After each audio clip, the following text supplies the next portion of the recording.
Kung pinagaling ka na ng Panginoon, ano ang tugon o sukli mo sa tinamong kagalingan?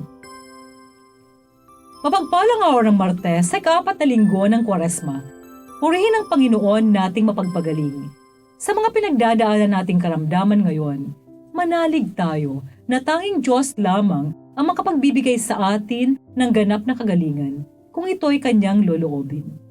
Sama-sama nating idulog sa Panginoon ang paghangad natin ng kagalingan at buong pagpapakumbaba tayong magsumamo na, Panginoon, kung loloobin po ninyo, pagalingin ninyo ako.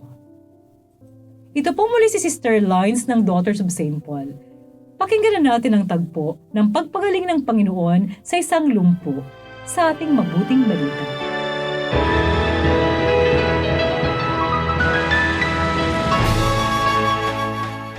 May piyesta ng mga Hudyo at umahon si Jesus pa Jerusalem. May isang paliguan sa Jerusalem na kung tawagin sa Hebreo'y Betsata na malapit sa pintuan ng mga tupa. May 5 pasilyo ito na may bubong. Nakahandusay sa mga ito ang isang pulutong ng mga may sakit, mga bulag, mga pilay at mga lumpo na naghihintay sa pagkilos ng tubig. Naroon ang isang taong 38 taon nang may sakit. Nakita ni Jesus ang taong ito na nakahandusay at alam niya na matagal na ito roon. Kaya sinabi niya sa kanya, Gusto mo bang umigi? Sumagot sa kanya ang may sakit.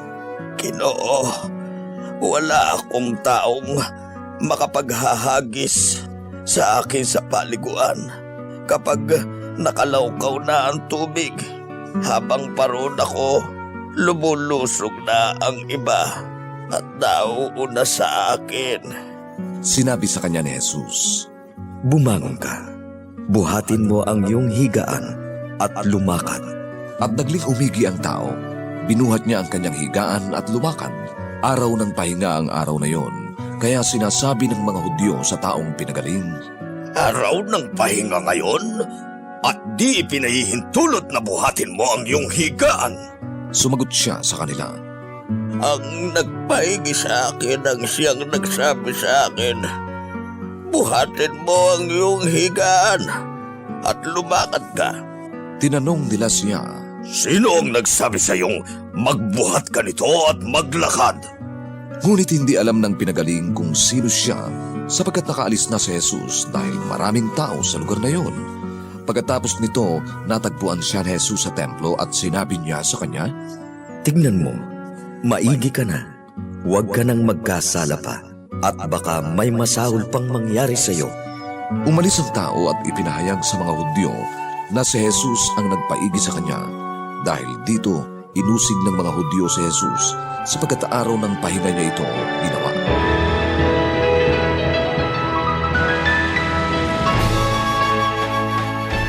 Magaling ka na ba?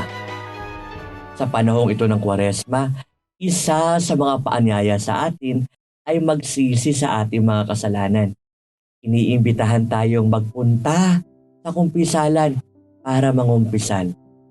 Naglalayon itong mabigyan tayo ng paghihilom ng sugat sa ating puso, sa ating kaluluwa, bunga ng ating pagkakasala. Pinagagaling ng Diyos sa tulong ng kumpisal ang ating mga sugat mula sa kasalanan. Pero, gaano ba ako kadalas mangumpisal? Linggo-linggo, buwan-buwan, taon-taon, o araw-araw? Iba-iba ang maaaring sagot dito. Para mo na rin itinanong, gaano ba ako kadalas magkasala?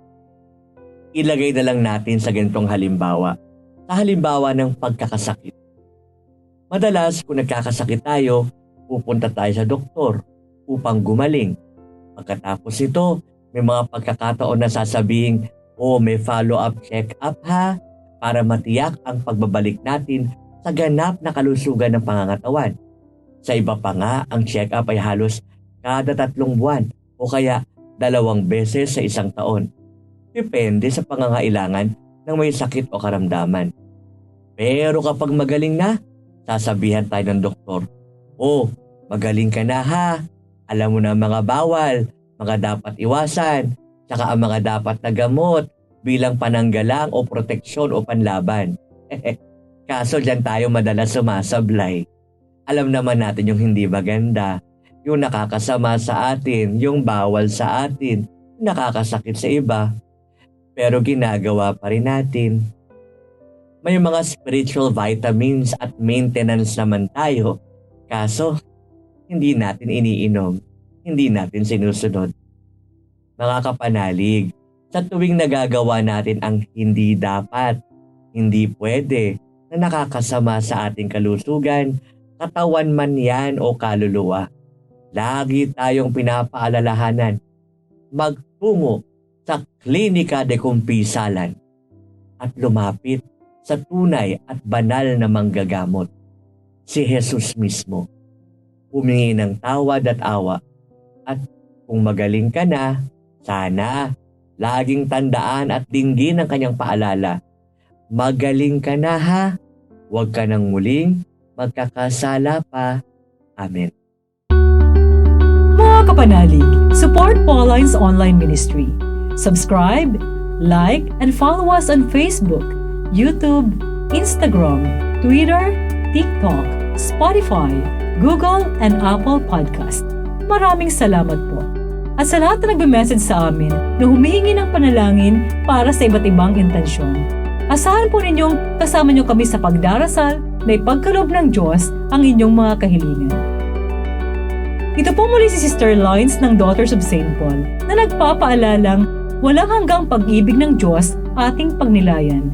Bugtong na anak, hindi ipinagkait para sa ating kaligtasan.